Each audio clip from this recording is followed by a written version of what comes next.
Hello traders, welcome back. My name is Neville Hornsey, market analyst with YouTrading, and today I'll be taking a look at trading ranges.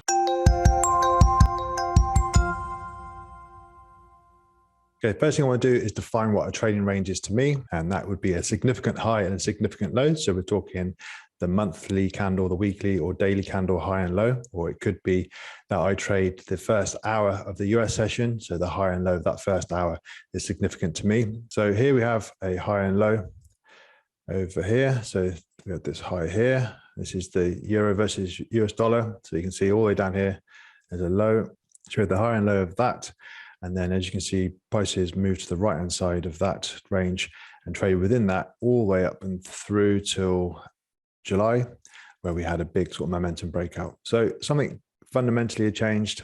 Sentiment had grown in the euro versus the US dollar. We had a big breakout. So that's great. So how do these momentum traders sort of manage their risk? Well, for me, I would look to that trading range and I would try and sort of divide it up into basically a measured move to the upside as we're going higher, and also work out where halfway in that range is for mitigating my risk. So if we go to Fibonacci retracement tool, pull that down, first thing we can do is mark off where halfway is.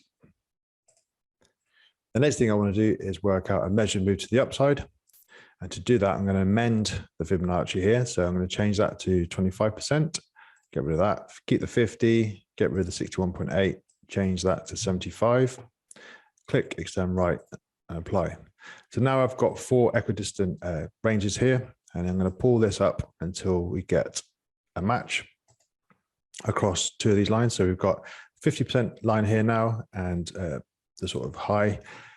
You can ignore the actual numbers here. We're just looking at the ranges.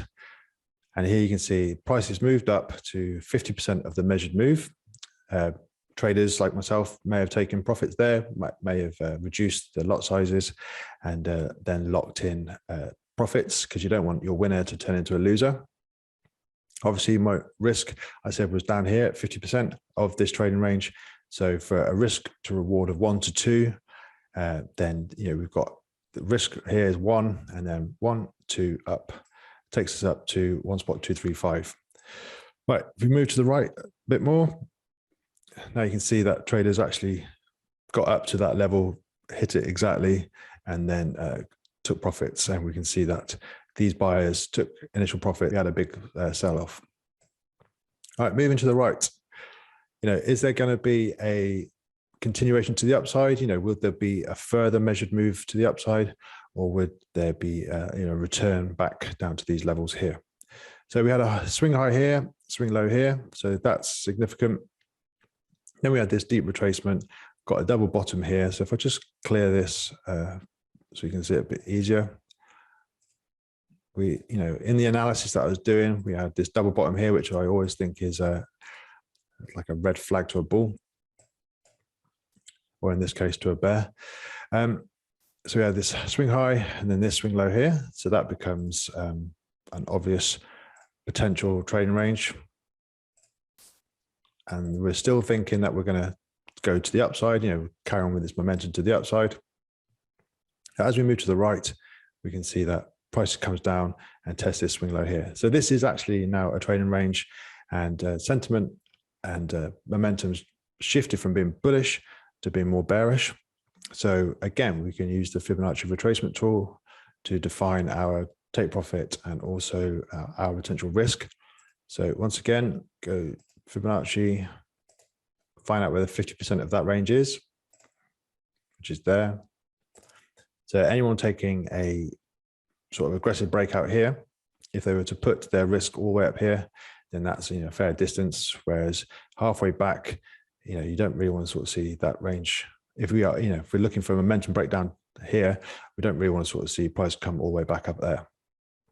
All right, I'm going to amend this again to make it easy to sort of define my take profit. So get rid of that. And then extend right again. And then pull that down to the lines match up. All right, so now aggressive breakout here, risk up here, and then my take profit is all the way down here at 1.105. So if I just pull to the right side again, it could have been a failed breakdown. Momentum could have been going back up. This could have been just a fake out. Our risk would have been there to sort of stop us out from, losing all the way up here. As you can see, price didn't make it there. They continued down. So maybe you could have added to your position here and then kept your risk up there. And then if you move to the right, classic retest, that held. So this significant low here held as, as resistance this time. And we had a big move down to 1.138, where as traders that would have got in here, we could have taken some profits, locked in the gains and got to break even. So not to turn a winner into a loser. And now if we move to the right-hand side, we're in this sort of last quadrant and we're just waiting to see if we can get the full measured move all the way back down to 1.105. So that's how I use trading ranges. That's how I define risk within this trading range and potential take profits. And obviously a risk to reward of 1 to 2 just means that you don't have to be right all the time. You can be right maybe sort of 34% of the time and still come out break even. Obviously, if your win rate is 50% and you've got a risk to reward of 1 to 2, then you're clearly going to be making money in the future. All right, I hope that makes sense, and I'll speak to you soon.